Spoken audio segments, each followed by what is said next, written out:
mata yang melihat langsung bagaimana awal terjadinya kebakaran di Pasar Aksara Medan ini. Selamat siang, dengan Bang siapa, Bang? Saya dengan Pak Armanto. Pak Armanto. Pak Armanto, boleh diceritakan pertama sekali kronologis kejadian kebakaran ini seperti apa, Pak? Pertama, berbau-bau asap. Ya. Setelah kita cek, semua kita padamkan, sekira 5 menit kemudian, api langsung membesar dari toko sebelah yang saat itu tidak ada penghuninya, lagi tutup. Dan dalam hitungan menit, kami nggak bisa menyelamatkan lagi barang-barang yang ada. Dengan peralatan seadanya seperti akual itu kami selamatkan. Tapi karena lampu dalam keadaan mati dan asap begitu ngepul, kita pun nggak bisa bernapas. Artinya Bapak juga memiliki toko di sini, Pak, ya? Ya, dari TKP saya kelang ada 3 pintu. Kami punya 309, mungkin itu yang kejadian 304 atau 305 itu nomor. Itu toko apa sih, Pak? Itu dia jual pakaian jadi tapi pakaian anak-anak. Tapi di situ diselingi ada kulkas. Kulkas itu mungkin cok kulkas itulah yang bisa menimbulkan percikan api dari listrik itu, maka terjadinya kebakaran yang terus ini terjadi. Saat kebakaran terjadi, Bapak melihat apakah semua toko sudah beroperasi, apakah banyak pengunjung, atau seperti apa situasinya saat kebakaran, Pak? Saat kebakaran situasi sepi. Toko sebagian udah buka, termasuk kita juga udah buka. Jadi ya masih lengang lah. Jadi udah jelas barang-barang nggak bisa diselamatkan lah, karena kan saat itu kan lampu padam dan nggak bisa bernapas kita. Kira-kira ada berapa banyak toko yang ada di atas? Yang buka kira-kira ada 15-20 toko lah yang buka. Yang tutup pun sekitar segitu juga lah. Bapak sendiri jualan apa, Pak? Kami pakaian jadi pria wanita dewasa. Pak, saat kejadian, apakah seluruh pemilik toko ataupun pengunjung yang saat itu berhasil menyelamatkan diri, atau yang Bapak ketahui ada warga yang belum diselamatkan, Pak? Peserta pengunjung saat itu lagi sepi. Dan kalau barang-barang mungkin nggak ada yang diselamatkan, karena saat itu lampu mati, asap pun banyak, jadi nggak bisa lagi. Kalau pengunjung sih nggak ada, pengunjung saat itu nggak ada. Ya, tinggal kita aja lah pedagang. Memang situasi pun lagi sepi, sekitar pukul 11-an gitu. Selain ada toko pakaian, di lantai 2 ada toko apa lagi sih, Pak? Semuanya ya, kalau di blok 1 toko kita perhiasan. Udah itu aja, perhiasan sama pakaian, pada umumnya pakaian. Di ujungnya ada kantin juga gitu. Saat kejadian bagaimana Bapak dan pedagang yang lain menyelamatkan diri, Pak? Kalau pedagang yang lain ya menyelamatkan diri masing, tapi kalau saya langsung ke TKP itu maksudnya supaya bisa selamat, tapi apa daya karena peralatan terbatas sama lampu mati. Secara pribadi pun saya bisa nutup toko saya, tapi kan kita nggak mau kan. Yang penting kan semua bisa selamat, itu aja. Karena kan kita sendiri laki-laki ya saat itu yang di situ yang ada kan. Tapi karena kita nggak mau, yang penting semua bisa selamat. Tapi apa boleh buat, nggak bisa memang kita selamatkan, memang nggak bisa. Toko yang terbakar itu besar atau enggak, Pak? Toko yang iya. Api itu, Pak? Apinya maksudnya ya lumayan besar, langsung menyambar karena dindingnya triplek itu ya, langsung menyambar, langsung besar terus. Udah memang langsung besar, hitungan menit aja, 5 menit nggak sampai langsung membesar. Tapi itu besar diduga kuat karena korsleting listrik ya, Pak? Ya, itu dari cok kulkas itulah. Mungkin lalai mereka nggak dicabut karena liburan kan, atau buru-buru. Kalau di bawah juga kan banyak toko ya, Pak, ya? Hari ini banyak nggak, Pak, toko yang sudah beroperasi? Kalau banyak karena pajak, ada pajak sayur, daging apa gitu, banyak lah. Cuman yang di atas itu aja yang baru sedikit. Di blok kami itu baru sedikit. Blok 5, 4, 3, 2, 1 itu udah banyak beroperasi. Tapi kita blok 6 saat itu lagi nggak gitu lagi banyak lah. Kalau di lantai 3, lantai 4 itu tempat jualan juga atau gimana, Pak? Kita cuma 2 lantai aja, lantai 1 sampai lantai 2. Cuman dia berblok-blok. Kalau lantai 2 sampai blok 6 itu pakaian semua, sepatu, selop ada gitu. Di lantai 3 dan 4 ada apa, Pak? Dia nggak ada 3, 4 tuh, 1, 2 aja. 1, 2 aja deh, 1, 2 aja. Bapak bisa prediksi kira-kira ada berapa toko sih, Pak? Ada nominalnya kira-kira ratusan, puluhan, Pak? Ya ratusan juta lah, Bu. Ini semuanya mungkin mau lebih. Ya, orang banyak kan. Aset-asetnya lagi kan. Pak, kalau Bapak melihat ini kan asap sudah menjalar ke gedung sebelah, ke Buana Plaza. Tapi mungkin Buana Plaza enggak lah ya. Tapi yang jelas mungkin tradisional ini aja lah ya. Karena terus dia merambat ke kanan sini. Kalau ke kiri saya rasa enggak lah itulah. memang TKP sih di Blok 6, tapi kita nggak tahu ya kok bisa langsung ke Blok 1 sini juga sih. Itu aja yang jadi pertanyaan kita itu. Baik, terima kasih Bapak Armanto ya Pak ya. Terima kasih Pak Armanto atas waktunya. Ya, pemirsa, situasi di kawasan Pasar Aksara ini bisa dikatakan cukup crowded begitu ya, karena selain ada ratusan pedagang yang mencoba menyelamatkan dagangan mereka, khususnya mereka yang jualan di lantai 1, dan sampai saat ini puluhan petugas pemadam kebakaran maupun dari PMI dan pihak kepolisian masih berusaha untuk memadamkan api.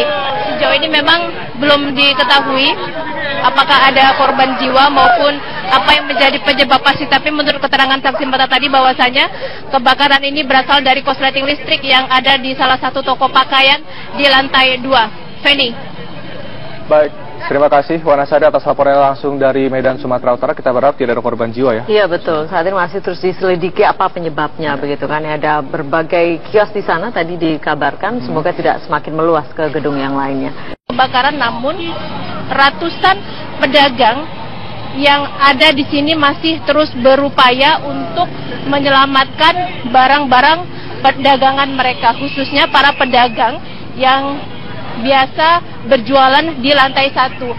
Asal ataupun kepulan asap ini berasal dari lantai 2, dan sampai saat ini pun kepulan asap hebat masih terus menjalar ke bagian atap dari Pasar Aksara dan Buana Plaza. Dan bisa Anda saksikan langsung pemirsa, suasana kepanikan terjadi di kawasan Aksara ini, baik petugas yang berusaha untuk mengatur lalu lintas, kemudian menutup sejumlah ruas jalan agar kendaraan ataupun petugas dari pemadam kebakaran, kepolisian maupun PMI lebih leluasa untuk melakukan evakuasi maupun pemadaman. Kami belum mengetahui, belum mendapatkan informasi apakah ada korban jiwa. Namun menurut informasi yang kami dapatkan dari petugas PMI Medan, bahwasanya ada seorang ibu begitu yang dievakuasi dari dalam Pasar Aksara ini untuk kemudian dibawa ke rumah sakit terdekat. Untuk mengetahui apa sebenarnya latar belakang dari kebakaran ini dan bagaimana kronologisnya, kalau Demokrat ini kursinya juga cukup signifikan, 10 kursi sama seperti P3 di DPRD DKI. Bukan 10%, 10 kursi. Ya, biar kita rada enak, kita ucapkan selamat dulu kepada Bapak Presiden kita mendapat cucu baru. Ya. Cucu pertama ya. Pak Jokowi dan Ibu Negara, Ibu Iriana, selamat dapat cucu baru. Mungkin sekarang lagi di rumah sakit di Solo. Putra dari kita tahu pengantin tahun yang lalu. Iya. Ya. Jadi selamat kepada Bapak Presiden kita. Oke. Kaitan dengan ini, saya ingin katakan begini. Demokrat itu partai yang ketua umumnya Pak SBY. Orang yang sangat melangkah, harus terukur. Ya. Dan kami kader-kadernya ada di lapangan. Saya kebetulan, karena selama ini, jujur saja, kan banyak mau maju, tapi yang udah firm maju itu Pak Ahok.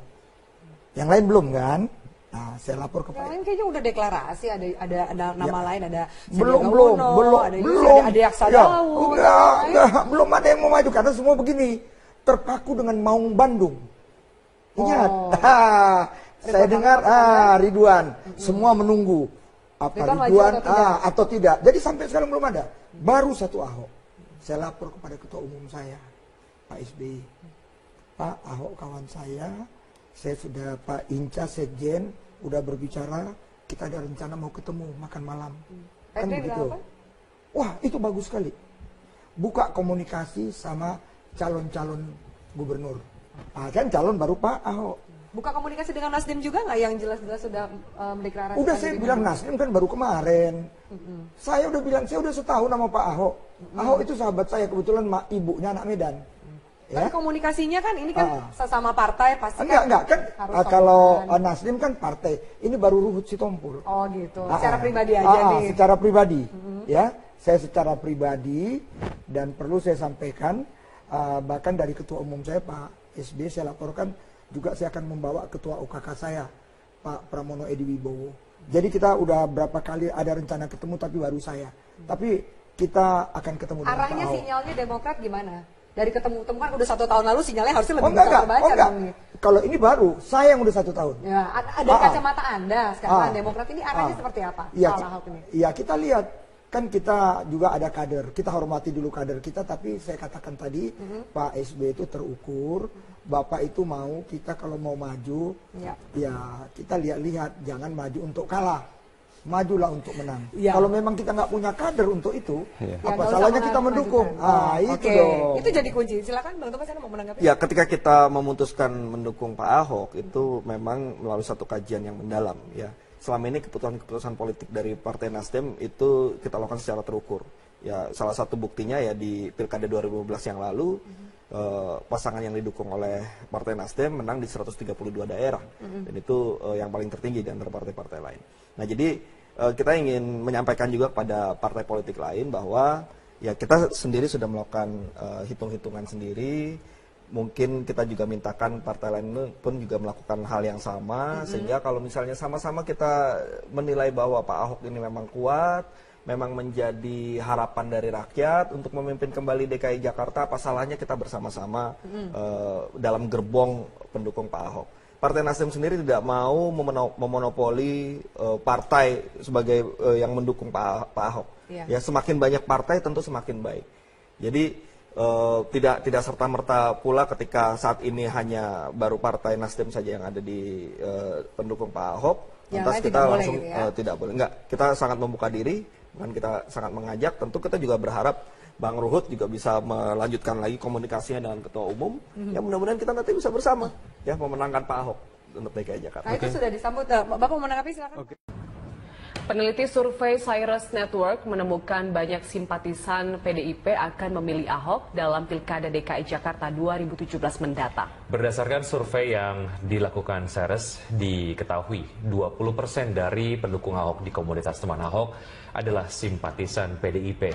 Survei yang dilakukan Cyrus Network ini mencoba mengungkap adanya keterkaitan antara Gubernur DKI Jakarta Basuki Cahayapurnama alias Ahok, PDIP, dan komunitas teman Ahok. Survei mengambil 1.000 responden yang tersebar di 100 kelurahan di Jakarta yang dilakukan di akhir bulan April 2016. Managing Director Cyrus Network Eko David Avianto, para pemilih PDIP merupakan kontributor paling besar dibandingkan partai politik lainnya dalam mendukung Ahok. Pengamat politik dari Lingkar Madani, Ray Rangkuti, mengatakan jika PDIP tidak mendukung Ahok, maka ada kemungkinan suara simpatisan PDIP di Pilkada DKI Jakarta akan terbelah. Cukup yakin bahwa tidak semata-mata pada Pak Ahok, tapi kesalahannya pada Poke yang hanya saja kita tentu dilihat dari hasil survei itu kan katanya hampir 25% nih mereka yang memilih PDI Perjuangan pada pemilu 2014 yang lalu juga menyerahkan KTP mereka untuk mendukung Ahok. Nah, artinya kan kita mau mengatakan bahwa 24% pemilih PDI Perjuangan di DKI Jakarta itu meninggalkan PDI Perjuangan dalam konteks Pilkada DKI gitu. Nah, artinya apa? Artinya PDI mestinya harus relatif hati-hati kalau mereka tidak kelola Pilkada DKI Jakarta ini dengan baik gitu.